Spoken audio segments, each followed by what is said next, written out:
The idea of Santa Claus being a demonic or blasphemous figure is a perspective that arises from a specific interpretation of history, religious texts, and symbolism.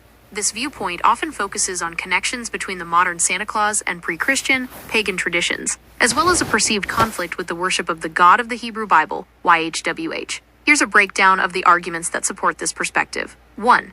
Blasphemy and replacement of YHWH.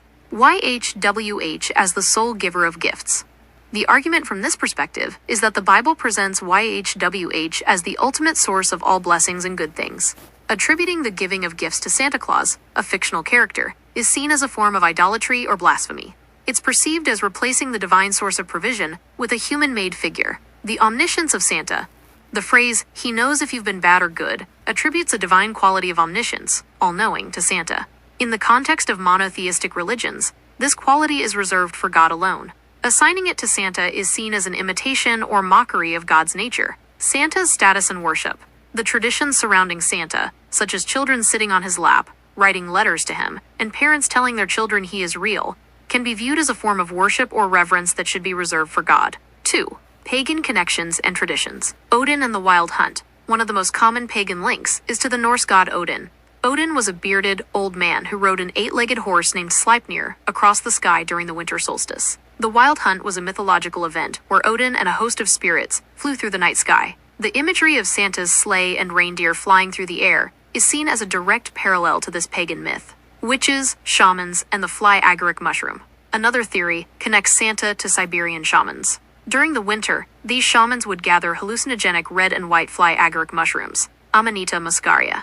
The mushrooms were often left to dry on pine trees, which could be a source of the red and white color scheme and the idea of gifts coming from a tree. The shamans, dressed in red and white clothes, would enter people's homes through the smoke hole in the roof, as the doors were often blocked by snow. This imagery is often linked to Santa coming down a chimney. Yule and the winter solstice.